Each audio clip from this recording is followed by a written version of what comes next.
This is the business of Africa. If it's about Africa, then it's our business.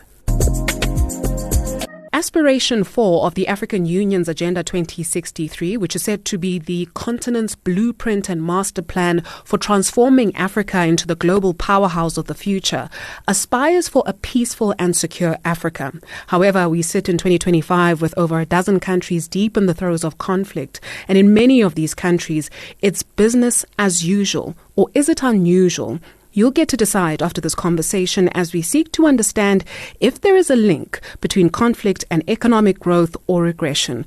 To help us do just that, we're joined by Diana Games, CEO of African Business Advisory Africa at Work and Professor of Practice at Johannesburg Business School, as well as Professor Daniel Bradlow, Senior Research Fellow at the Centre for Advancement of Scholarship at the University of Pretoria. A deep thank you to both our guests for joining us. Prof. Bradlow, if I could start with you, please. What is conflict and what are the root causes of conflict in trying to set the scene before we get into the economic consequences? Thank you. Thanks for inviting me. It's a very big, difficult question because conflict can have so many different causes. It can be caused by ethnic tensions in a country. It can be caused by border disputes between countries. It can be caused by countries wishing to assert dominance over other countries and take over their resources. An increasingly difficult cause of conflict, particularly in Africa, is around resources and the consequences that follow, because climate change is causing problems around food security, the new natural resources, minerals, critical minerals that are becoming important and that countries can fight over. So there are many different causes, and some of them have a legacy as well, so that historical tensions can reassert themselves together with some of these other factors. Ms. Games, you'd agree? Yes, I think there's different definitions of conflict, though, if you're certainly looking at economic issues, and that would be, and often these are the same thing, where you have failed or failing states. Quite often that is linked to the traditional notion of conflict, but not only is that the case, and that affects, how people view that. But then if you look at, for example, what's happening in West Africa, countries that are not particularly in conflict but are pulling out of the traditional institutions such as ECOWAS, and I'm talking about the three countries that are very much on the radar at the moment, which is Niger, Burkina Faso and Mali. So there is conflict there, but it's not, it's a different kinds of conflict in each of these countries. So I think it's sometimes you have to look at what happens. Is it internal? Are these long-running disputes between parts of countries? Are these country-to-country problems? So there's, as the professor said, it's actually a difficult question because there's so many permutations of this. Fair enough.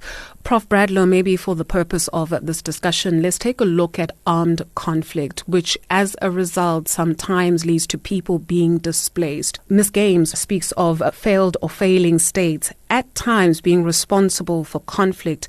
How important are institutions and internal structures of a country? How do they help or hurt economic trajectories of those countries? So I suppose the first point to note is that if you're talking about a failed state, part of the characteristic of a failed state is that it doesn't have institutions of government that work well or that exist in almost at all.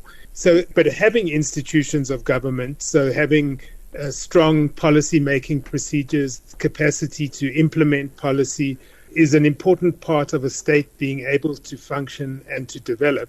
The lack of those institutions increase the risk that there will be conflict in the state. It doesn't inevitably follow that there will be, but it does make it very difficult for the state to deliver what its citizens would like. And so the risk of tension goes up and the risk of economic decline also goes up, which itself can be a cause of problems as well. Ms. Games, these countries that do not necessarily have strong internal institutions and structures, what is the cost to their economies? Well, what you typically find in countries like that, you get very strong political elites, which are very tied to business elite, and a very grey line between the two of them. And then you get a massive poverty pretty much underneath that. I mean, typically, many African economies haven't had a strong middle ground, which would be a kind of middle class and thereabouts. Partly because politics becomes very personalized, it becomes winner takes all, and then you start seeing this big divide where it was the haves and the have-nots and the problems that associated with that. Where there's no institutions, things become very personalized, even when there are actually institutions and maybe not that strong. You find that ministers, for example, have a lot of power, or even government officials, and the fallout of that is a lot of bureaucracy, a lot of fee-making is driven by private interest or personal interest and things like that. So then it's very difficult for the broader population to kind of get anywhere, and you find this incredible power concentrated in the elites at the top. So that is one of the issues that affects the economic performance of countries. It's not to say they can't perform in that scenario, but the performance will be very patchy and probably unsustainable. When we speak of sustainability, Professor Bradlow, when you take a look at the political elites and the business elites, we'll get to the masses of the broader public a little bit later on.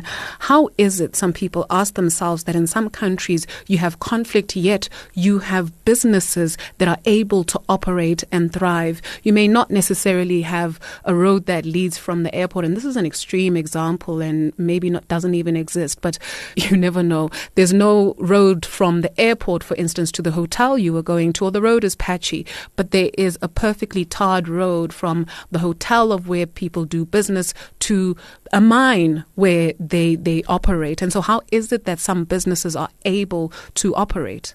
Well, I think Ms. Games was saying is that one of the issues is that there are certain groups, certain elites that are benefiting from a situation of conflict. They're able to extract a lot of resources and a lot of wealth from the situation, and they benefit from that tension, but they're also not interested in serving the society. So to the extent that there is development, it tends to be linked to how they extract that wealth. So it might be, as you say, the road goes from the mine where they're making their money to the port where they export the resources, or to the president's palace, or whatever it might be.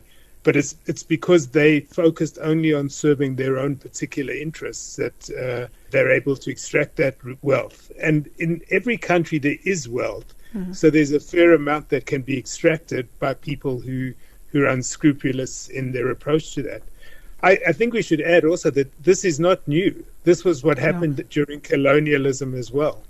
Ms. Games, and on that point, these interests, right, these self-serving interests in extracting wealth, does it continue? As Professor Bradlow notes, it's nothing that is new. Does it then perpetuate and continue to maintain the status quo? If so, what then needs to be happen, and who then will be not necessarily the savior or the intervener for the masses or the broader public? Well, I think that there's several different questions there, but, the self-interest issue, there are different angles to that as well. So you get combination of multinational companies, and if we look back at from sort of colonial times across Africa, things have changed, but not in every country. And certainly you see more of this model in kind of Central and West Africa, where multinationals come into a country, they do deals with government who take a big percentage of any deal that's made, and then they hand the rest over to whether it be a mine or oil and gas, and as the professor said, typically in resource-rich countries that are also poor. That is why they are poor, because these things kind of bypass the population, they bypass the treasury, they bypass institutions.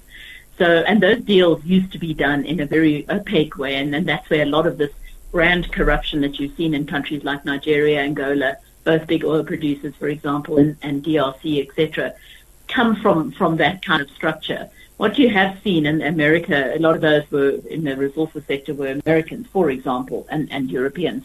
You have seen changes in legislation in the countries in America, for example, to stop, to make the whole thing more transparent. A lot of companies have been hauled before the courts, suffered major reputational damage from playing by that system, which was in place at the time. That has changed now, the playing field. Not to say that countries are not still asking for maybe those kind of opaque deals to be done, but it's just much more difficult for multinational companies who tend to be the main drivers of these resource development to be able to engage in that. So that has helped a lot. And countries themselves we've seen changes of leadership that have led to better governance and much more social media and things have changed the entire power dynamic in many ways in most countries. Professor Bradlow, have some countries on the continent equitably benefited from participating in the international system? That's also a very tough question. I mean, there are some countries that have done better than others. So, for example, Botswana used its diamond wealth to develop significantly over most of the years since it became independent. Mauritius is another country that's used its position effectively. I'd say those are probably the two stellar examples. In West Africa, Senegal and Cote d'Ivoire, even though Cote d'Ivoire did have a civil war a number of years ago, but both of those seem to be doing much better at the moment. So there are countries, and I think another one that is still poor, but it seems to be managing better is Benin. Please expand for us. I mean, I don't know a lot about Benin, but it has been quite effective in borrowing money in quite a socially responsible way, and apparently is using it to develop the infrastructure and the social infrastructure in the country. Okay. I think it's still early, so it's hard to know for sure, but the signs are good, at least. Okay, we'll take that. Ms. Games, when you hear the words Africa is the next frontier, Africa's young population is going to lead to the most amazing things, because we've also got the African Continental Free Trade Area, yet intra-Africa trade is not where it needs to be. If we get intra-Africa trade right, is there a possibility of changing economic trajectories of countries? Well, you see, again, it's a patchy thing. And in the case of the African Continental Free Trade Area, the idea is that it's not that. Although, of course, countries are going at their own speed along this initiative. But just to get back to the young population, I mean, I think the expectation, there's two distinct kind of approaches to this young, very fast-growing young population in Africa. One is that it will automatically somehow produce a demographic dividend. And other people say, well, that's not going to be the case because too much needs to be done that's not happening. And all the while that people are dilly-dallying, the population continues to rise. People are starting to leave school, go into the economy. They don't have opportunities and so on. So we're already facing, this dividend is not guaranteed. And I think the concern is a little bit that African leaders and institutions, Pan-African institutions, they talk about this issue a lot. And I do go to a lot of these conferences and listen to the talk about it. But you're not really seeing things happening that fast. And I think a lot of countries don't have a plan for how to grow jobs, grow the economy, and deliver, jobs for all these young people. And even the digital economy is not going to do that on its own. So I think people are just struggling a little bit with how to move forward on this issue. And we can't talk about it as if somehow this is going to be a good thing. It could add to the conflict we're already experiencing, and I think it's a well-known model that, young people who've got no opportunity are very easy bait for Islamic and other groups and local militias and things like that. So that's the one issue. In terms of the African Continental Free Trade Area, yes, I think there's no doubt that the idea is that it will be a sort of a game changer, mostly because we need to trade more with each other. We need to cut out this huge kind of external vulnerabilities that we face as African countries, because of our exposure to other regions, which is positive but also negative. And, we import a lot of food, we import a lot of manufactured goods and so on. So if we could make those, obviously the foreign exchange becomes an easier issue for a lot of countries, which is a big problem for many countries all the time, really, is foreign exchange shortages because of large import bills. So that affects what governments can spend on real things that they need. But we have to develop, we can't just trade because people say it's a good idea. What we're starting to see in the early stages of some of this trade under the African Free Trade Area is these are international companies that are making goods in Africa, and there's nothing wrong with that. But and to take advantage of this free trade area, but we do have to build local companies, local skills, and also decide, Africa is moving very strongly into services rather than manufacturing. I mean, there's a lot of views that we've actually never going to have an industrial revolution in Africa, and the countries that already have some industry are going to be the ones that hold it together. And one of those, for example, is South Africa, which is the biggest exporter of finished goods on the continent. Prof, when we speak of value addition, maybe to just highlight not only what it is that we have on the continent, but what we have to offer, right? So if we connect the dot backwards. A cup of coffee that is in my hand, are we able to look at the value chain of it, or rather just trace how it got into my hand? Let's say maybe we got the beans from Ethiopia. Let's take your example that we've got beans growing in Ethiopia. In order to make them into your cup of coffee, and I don't know if you drink instant coffee, the beans have to be roasted, they have to be processed in various ways, they have to be packaged. To do all that doesn't all necessarily have to be done in Ethiopia, but if you're going to get it from Ethiopia to the plant where that processing will take place, there needs to be the infrastructure, so the roads, the cross-border infrastructure that does that, the energy that would allow the factory to produce it. All that has to be in place as well. And then it has to be distributed in South Africa, so that when you go to your supermarket, you can buy the beans that you want. So there's a lot of infrastructure behind it. And to just take the example a little bit further, the same sort of complicated process has to be done for the cup that you're going to drink the coffee in, for the kettle that you're going to need to boil the water to make the coffee. So there's a lot of infrastructure that needs to go into having a cup of coffee every morning. And if Africa doesn't have all that infrastructure somewhere in the continent, it doesn't all have to be in Ethiopia or South Africa, but somewhere that's connecting all of those dots, then the process becomes cheaper to do somewhere else and just import the finished goods. So maybe Ethiopia says, it's too complicated, we'll just export the goods to somewhere in Asia or Europe to process and then ship back to South Africa for you to get your cup of coffee. And that's part of the problem also with the free trade area, is that infrastructure hasn't yet been completely built. And so that slows things down as well.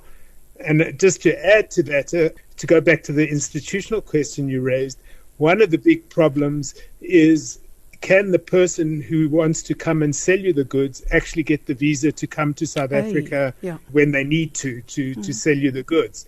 And as we all know, that's not a simple thing on our continent. The free movement of persons, which I guess this AfCFTA hinges on. How do we move goods if we can't move ourselves? Ms. Games, how far are we in silencing the guns, in realizing all of these wonderful things that we are raising in this conversation? We've got so many organs of promoting peace, but how far are we? Is it a fair question to ask whether we are moving the needle, if you will?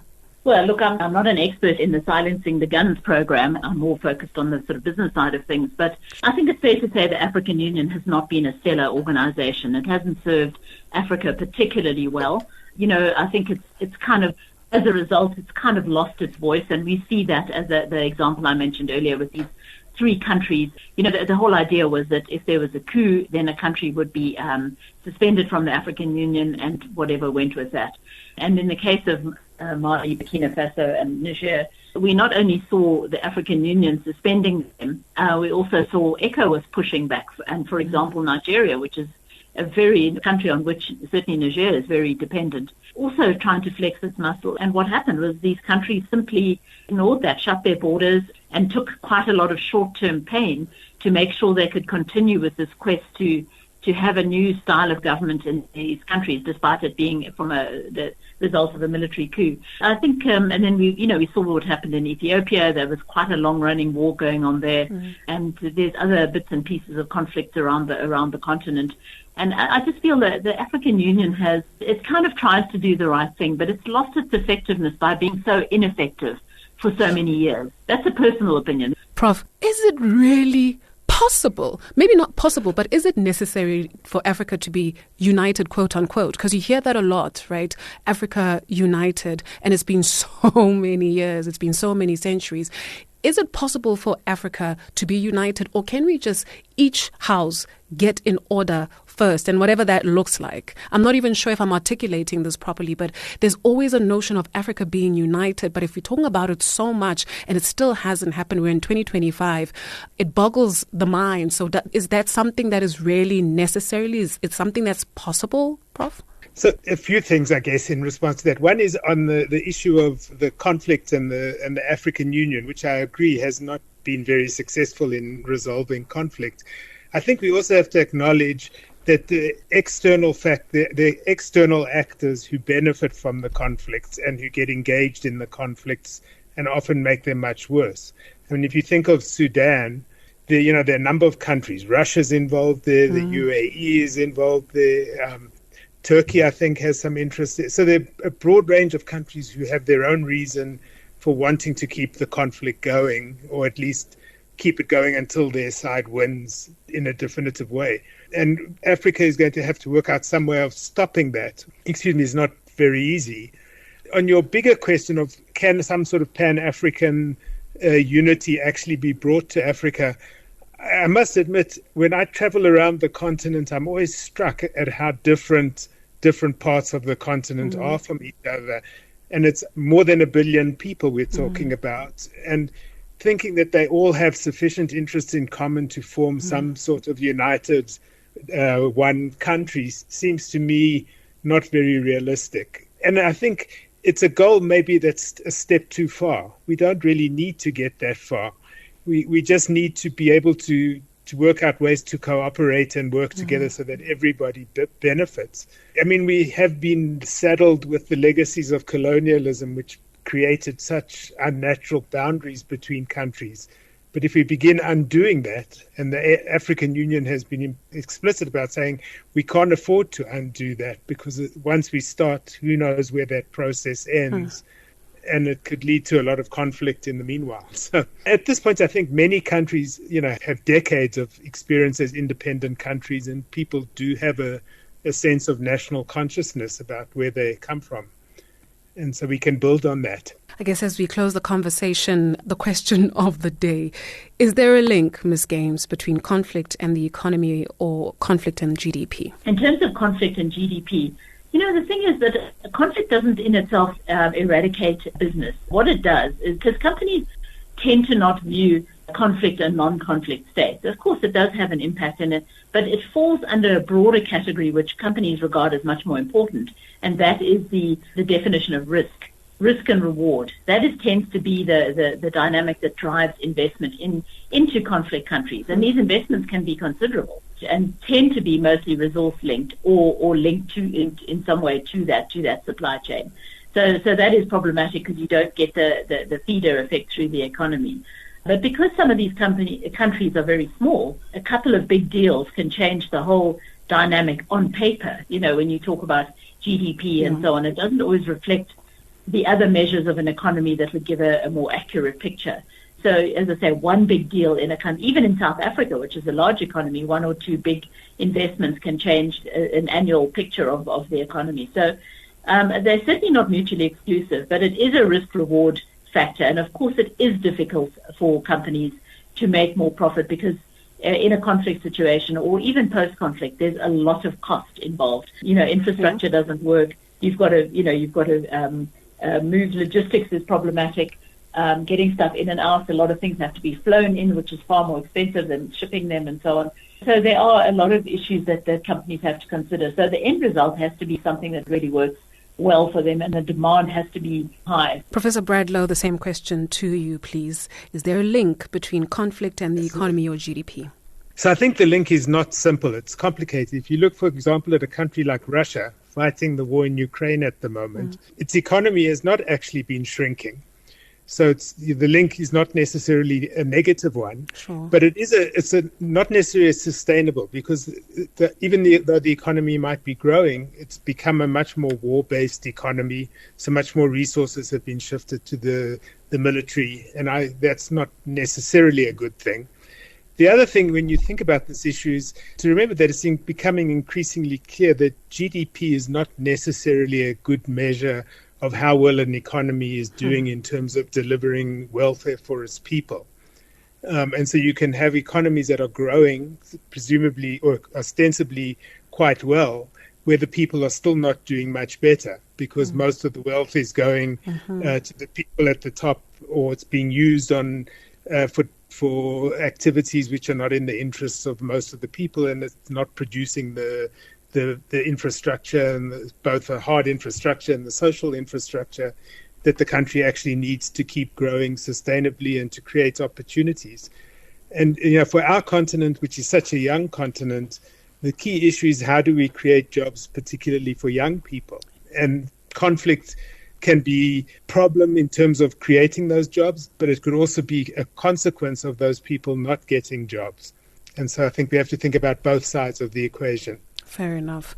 A big thank you to both our guests, Diana Games, CEO of African Business Advisory Africa at Work and Professor of Practice at Johannesburg Business School, as well as Professor Daniel Bradlow, Senior Research Fellow at the Centre for Advancement of Scholarship at the University of Pretoria. And that's it for this week's Business of Africa podcast episode, where we bring big and small business matters right to your doorstep. Do catch us again in the next fortnight, God willing. Bye. Bulakio.